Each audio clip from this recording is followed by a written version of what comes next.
big top. Expect them to make the size of a pea. You got it? No. No, no, no. Hey, hey, hey. Okay, we'll come back. That's why I'm here. I'm gonna feel it. I can't get no. Peggy Ranch. That was a bit of balls up there. Thank you very much. I'm coming now because I reckon you're a bit more cultured crowd, I reckon, you know. That was a bit below the level there. I understand that. I didn't want to offend anybody, sweetheart. Come on, say. So, I'm Nob Stewart, right? That was a bit of balls up. I brought the wrong backing track. I brought the backing track with my vocals on it. Fucking typical, that's typical of my life, by the way. I'm Nob Stewart, and anything that can go wrong, does go wrong. So, I'm Nob Stewart, I'm from Scotland, by the way. In case you hadn't guessed, you know. I've been living in Turkey now for 2.5 years, 2.5 years in Turkey. And I have to say, I think, as far as Turkish people go, I think most of them, about 90% of them are retards. I think about 90% of Turkish people are retards because they can't speak a word of English. They expect you to fit in their culture. What's that? We're British. We don't learn other languages. Come on. English is the world language. Sort yourself out, please. But no, and they've got this crazy language, this Turkish language. And then you try to learn it. You try to learn it. Can you? It's got like 8 words in a sentence, and 6 of them have got 18 letters in. That's way too much for my wee brain to cope with, you know what I'm saying? So, I've got a wife that's Turkish, my wife and I've got a little boy, and they're both talking, they've got a secret code, and they gang up on me every day, basically. So, I'm a big hand, first of all, let's have a big hand for Ron and Joyce. Yeah.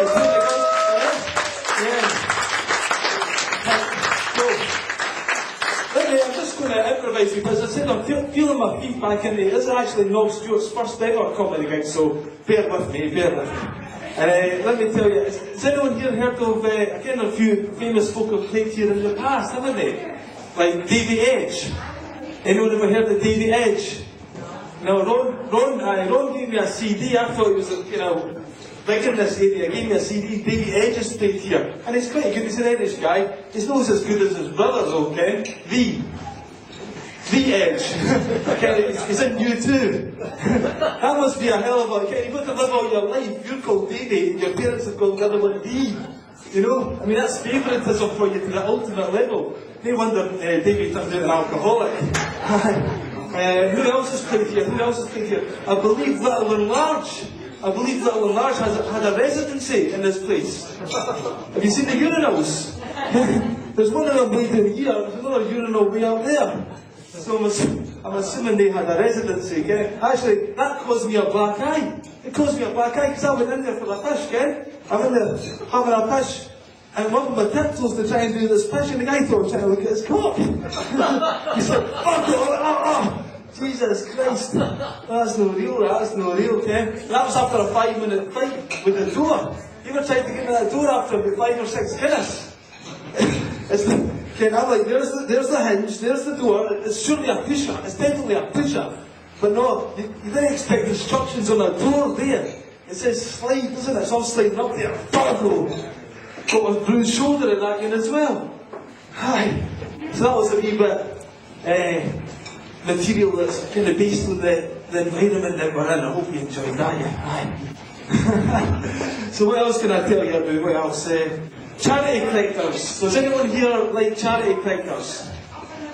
No, I didn't think so, because they're a pain in the fucking arse, I don't know. Ken, the old charity collectors. Yeah.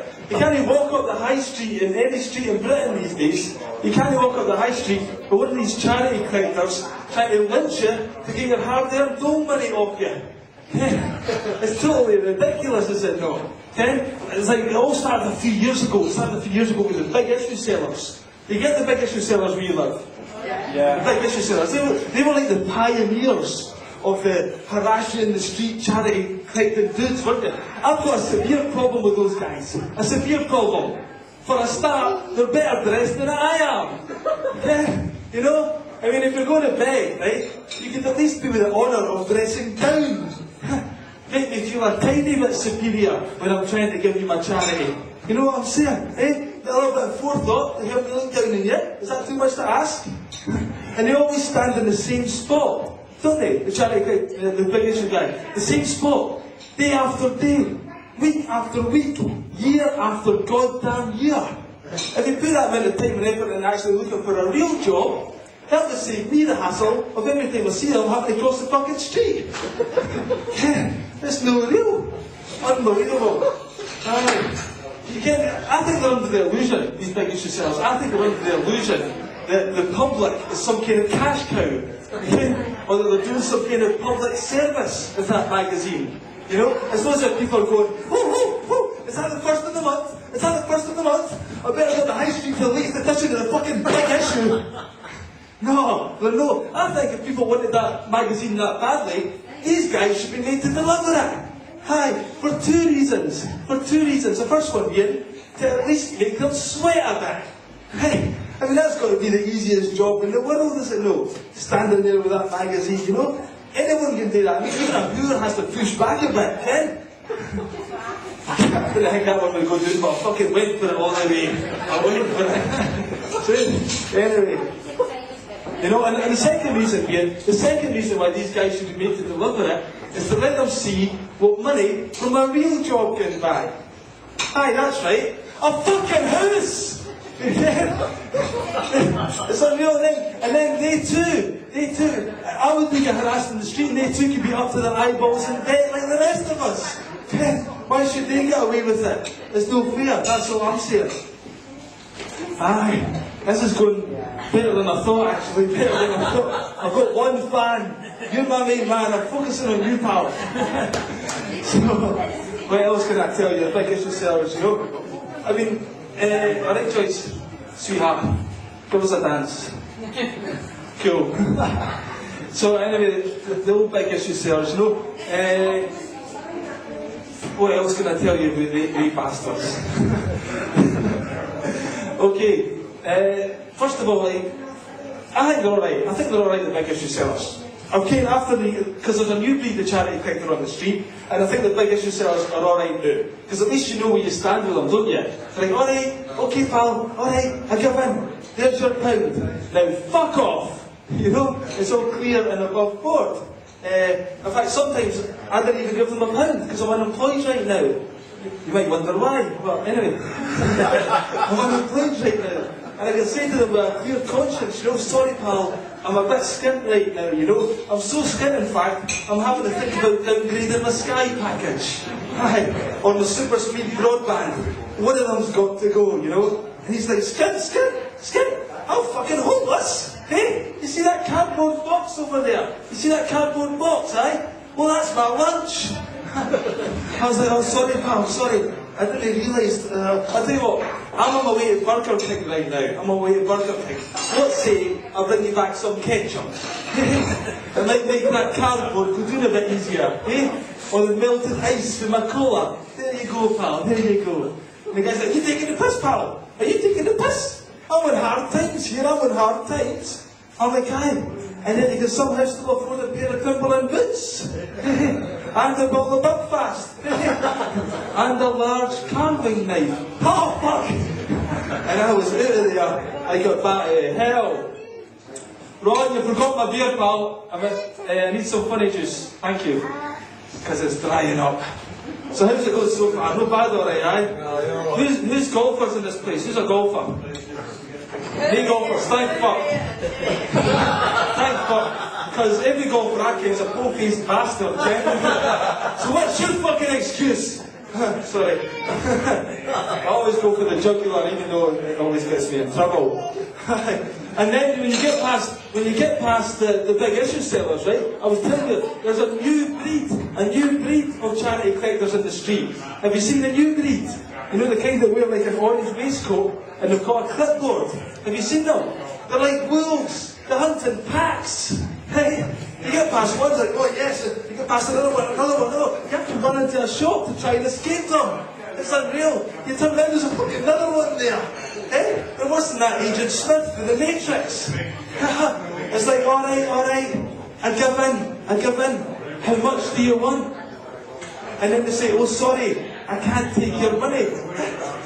You can't take my money? What the hell are we doing inside this toilet cubicle? If you can't take my money. He says, oh, first of all, I have to tell you a story. I'm like, oh great. There's always a fucking sob story, isn't there? Excuse me, folks. Excuse me. I can't hear myself think up here. I appreciate that. Take you inside, pal. Take you inside. So anyway, are you interested at all? Are you interested? Cool. Yeah, we'll continue. Keep it going. We'll go to hot. That's my motto, okay? So I say, there's always a bloody sob story. Let's hear it then. Okay, I'll tell you, right? There's this group of people, and they were born without arms. Oh, well, that's pretty tragic, that, right enough. Aye, they were born without legs as well. Oh, they were born without legs, that's horrendous. Aye, in fact, they were born without a body. What? I'm a bit naive in the wonders of modern science. Yeah? I'm finding this happening. They were born without a body, are you sure? He says, aye, we're sure. Do you care what we call them? Call them anything you want, they can't fight back. The guy's like, no, that's an origin, I've heard that in before, okay? He says, no, we call them headal fights. Headal fights, aye? If you ask me, it sounds like they need to be fucking put down. No, you've got a chance for a good life. If we could just raise the capital to fund the research and to transplant the heads into newly deceased corpses. I was like, but you want me to fucking fund Frankenstein? You want me to fund the Green Monster guy? It's like, aye, sure. So you wouldn't mind signing out as one, a £10 a month direct debit. They want a £10 a month direct debit. I'm like, what? How about a £5 a lifetime? Hey, cash in hand. It's like, no, we only accept direct debit. Well, why do you only accept direct debit? Why? I think that's to help pay for your wages. Hey? That usually fucking shuts them up, you know? Because by the time he gets his wages, the fat cat gets his share, you're not getting the 2 wee head of fight, because then you pair of fucking earmuffs. Hey? Never mind the scarf. There's not that much you can buy a head of fight, Ken. You get him a sunglasses when he's got the set. Aye. And then you get past that one, and then you're met by the Hare Krishnas. You're met by the Hare. Have you seen the Hare Krishnas on the street? Have you seen them charity collecting? The Hare Krishnas, they're unreal. They didn't even ask you for money in any form, did they? They didn't want direct debit, they didn't want cash. I mean, how are they going to, they've got the cheek to call themselves a religion. How are they going to get up the cheer mass brainwashing with that attitude? Okay? They ask you for strange stuff, like fucking kiwi fruit, or bananas. I'm like, fair enough, pal, fair enough. Whatever floats your boat. So in I go, right? Get some bananas for Tesco's, comes back out, there's your bananas. Nice meeting you, have a nice day. And before I'm allowed to leave them, I get a tap on the shoulder. Okay? Because they always say the same thing to me, don't they? Don't they, the Hare Krishnas? They always say the same thing before you're allowed to leave them. They always say, and can you say that magic word for me? I'm like, what? Abracadabra? No, that other magic word. Hocus pocus. No, Garanga. Can you say Garanga, my friend? Oh, that magic word. Aye, sure, I can say that. Garanga the fucking my face, pal. And take your fucked up religion with you. I've got enough problems with Christianity and Satan Claus. Last thing I need right now is a red dot on my forehead. Right? Or a book full of pale blue people. I live in Scotland, everybody's pale blue. Alright? Okay? And you know, it was a magic word. It was a magic word because it disappeared just like that. It was fucking magic. There we go, another one under the belt. He's going to take a drink while I pause and think of my next humorous little chanter for you. Alright. So any football fans in the audience? Anyone a football fan? Yeah? What team do you support? Fuck off. You're not a football fan. Mind you, fair play. My Leeds supporters always get abused. They always get abused. Rangers. Rangers. Rangers fans are always going to be this King Billy all the time, don't they?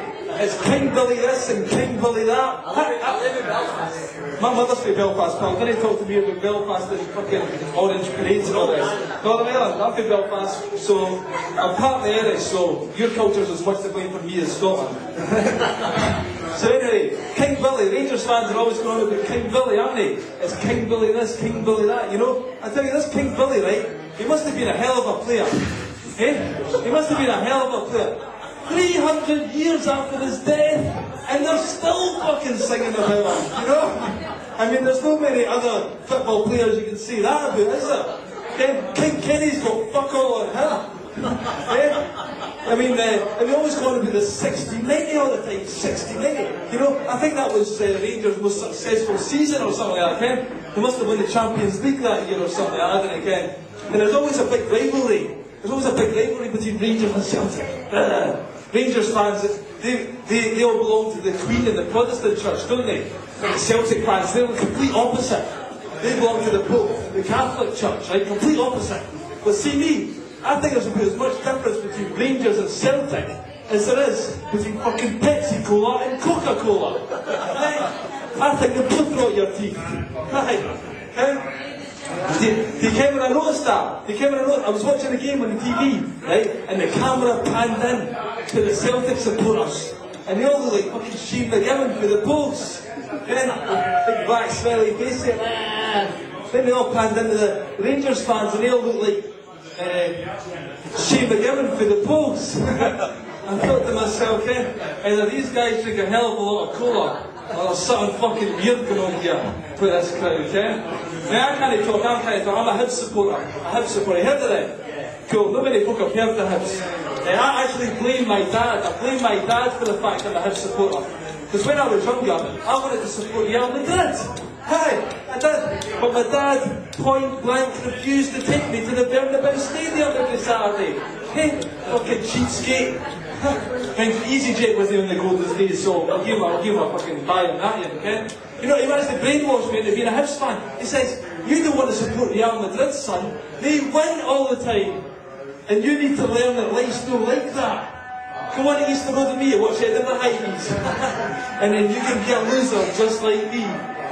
Thanks very much, Vader. Thanks very fucking much, eh? And as I've proved in the case tonight, it's downhill all the way, so is that you? And mind you, I used to love going to the football with my father when I was younger. I used to love it. So I could swear in front of him for the first time. And it was all legal and above board. It was brilliant. You know, I was like, hey dad.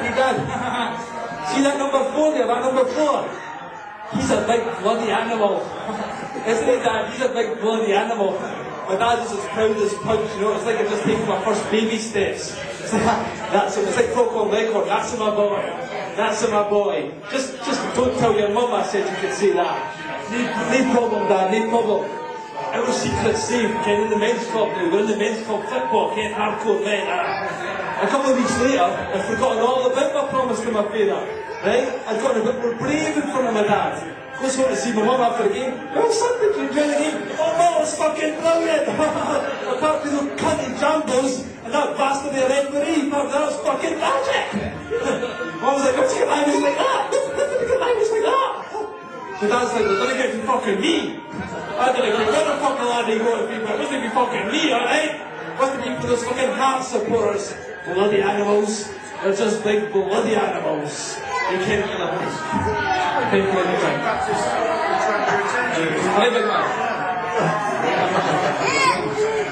Aye. So what else can I talk to you about? Ken, by the way, I think we take football, anyone else think we take football way too seriously these days? Right, so it's out of proportion, man. The first time I realised this, right, I was watching a game between Barcelona and Real Madrid, right? And there was a time when, you remember Louis Figo? Right, Louis Figo used to play for Barcelona, but was sold to the arch rivals Real Madrid for then world record £38 million. And he was coming back to play in Barcelona Stadium for the first time since his transfer, right? And the Barcelona fans were going fucking apeshit. They were going mental. 100,000 of them fucking, oh, I'll see you. Balls to the door. Okay? I mean, I was like, Jesus Christ, okay? I thought, Hitler wouldn't deserve that much abuse. And he murdered the world record 38 million. Boom, boom. I believe that still stands to this day, Ken. You done alright there. And there's too much football on TV these days, isn't there? Way too much football on TV. My wife, God bless her soul, Ken. She said to me quite a good point the other day for a change. She said quite a good point. She said, oh, I think the reason there's so much football on TV these days is just to distract men from fulfilling their potential. It could be cooking or cleaning or doing the garden or using their creative talents to design and build a new fitted kitchen. Or they could even be showing some affection to their love-starved wives. I was like, well, you shut your trap and give us peace, woman. I'm trying to watch the game here. It's very important. It's a local derby. Don't you know the importance of a local derby? Eh?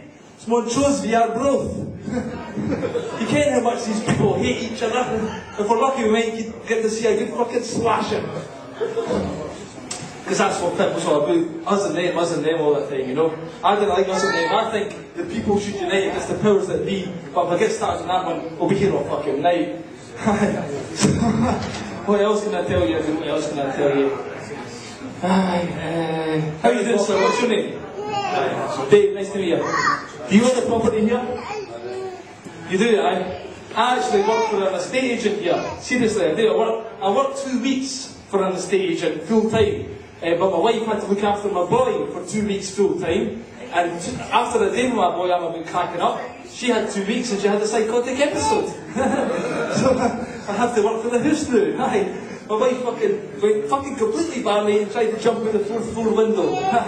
I actually saved her. I saved her life. She was running for the window. I grabbed her necklace, pulled her back, saved the wife's life. I still fucking regret that day. I was like, you know, I go over it in my mind, could I have done anything different, you know? Was that the right thing to do, you know? Because if I did let her jump, believe me, a whole lot of fucking problems would have disappeared instantly. And be replaced with a whole lot fucking more, 10 times worse, but never mind. I'll fucking grin and bear it, Ken. I'll show you where I'm coming from that, yeah. Because me and the wife, we didn't have much sex these days. 12 years married and there's no lot of fucking passion. I think our pussy's been a bit stale, to be perfectly honest with you. Shall I persevere with this, I think? It's been a bit stale, because my life has been ruined. It's been ruined with the internet. Ken, how there's a big advertisement campaign for it. It's been fucking quiet now, right enough, eh? Ken, there's a big advertisement campaign for the internet, you know? And the computer came out, oh, this internet, the media done it. There's so much pornography on this internet. It's disgusting. It's like disgusting. So much pornography on the internet. Oh, the guys are like, yeah, I think we should buy a computer. We really need to get a computer. We need to keep up to date with modern technology. Get the computer in the house, right there. Ken, so that's it. My life has been ruined, Ken. I can't get a hard on unless I see a dick coming out of every orifice. It's unreal. You know the amount of wanking I do is scandalous. It really is. I get 5 minutes to myself. My balls are like 2 dry raisins at the best of times, Ken. You know the waste paper basket is quite handy to keep beside the computer, right? I've had to have that taken out and replaced with a fucking wheelie bin.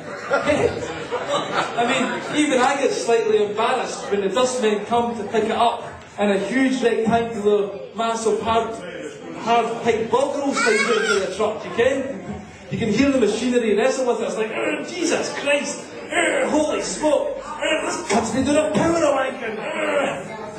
I mean, that truck is a bit like my wife actually, Ken, because she refuses to swallow my cum as well. See, some of my jokes, I know I'm going to bomb. I know I'm going to bomb so hard, so bad. But I'm a true artist. I say what needs to be said. But I just fucking need shot, one of the two. So, anyway. I could talk more about sex, you know, I could talk more about it, but that's all I have a day about it these days, Ken. I didn't actually get much action. I would love a bit of fresh pussy. I would kill for a bit of fresh pussy. I mean, that's not to judge women, you know. I respect women as being beautiful creatures, but just the thought of a bit of fresh pussy to get my dick hard for weeks. And if I did shag another woman, you know, Ken, my wife would get 10 times as much sex. Just in the back of my memory of it, Ken. She doesn't realise that. I'm trying to argue that point time and time again, but no. my voice of reason isn't fucking cutting the mustard with that yet. So, well, have you had enough yet, folks? So, pretty much. Any fans of the police? Any fans of the police in the audience? I don't mean Sting's old band. I don't mean Sting's old band. Okay? Because they're criminal, aren't they, actually? They're criminal. A bit like the real police, they're the biggest criminals on the face of the planet right now. The real police. Now, I'm not a fan of the police, I'm not a fan of the police. Although the police are quite big fans of me. Yeah, because every time I get in my car, they take my fucking picture. It's unreal. And then the next day they send me a letter with a photograph asking for a signed autograph. Okay, a signed autograph, that's a double meaning kind of thing, but anyway. They ask me for a signed autograph, and then if I don't join my fan club, they threaten to stalk me. If I don't give them 40 quid to be a member of my own fan club, they threaten to stalk me. And if I still don't pay up, they threaten to kidnap me and put me under lock and key for 24 hours a day, supervision, until their fascination wears off. I mean, I don't know about you, but I think that's taking fanaticism a bit too far. Yeah? And there's all these methods they've got for testing for drink driving, right? I didn't kind of today them here, but they're reintroducing them in Scotland recently, right? In the American way, doing it in Scotland. Apparently, if you can walk in a straight line for 10 yards, that proves you're sober, right?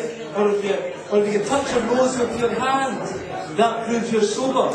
Or if you stand on one leg and sing the fucking birthday song, Ken, that proves you're sober, right? That, by the basic coincidence, I got stopped by the police in the last time in Scotland, right? I think this guy just wanted to test out his new techniques. He said, right pal, get in the car, I want you to touch your nose with your hand to prove to me that you're not being drink driving. I was like, what? I'm not going to touch my nose with my hand for you to prove that I'm not being drink driving. What are you going to do for me to prove that you're a policeman? So I went, fuck off! I said, alright. You win. You're a policeman, alright? You proved you're a fucking policeman. Vicious bastards. Okay, I think I've lost the main audience. See you lot. I can do a private show for you later on. Right? I'm not very expensive. Ron's giving me 1 Guinness. He's going to give me 2 if I've done well, but I don't think I'll be seeing that second yet. So, I think I'm driving away pretty sharpish. You've been a lovely audience. It's time I hit the fucking road. Take care. Thanks for having me. Bye bye.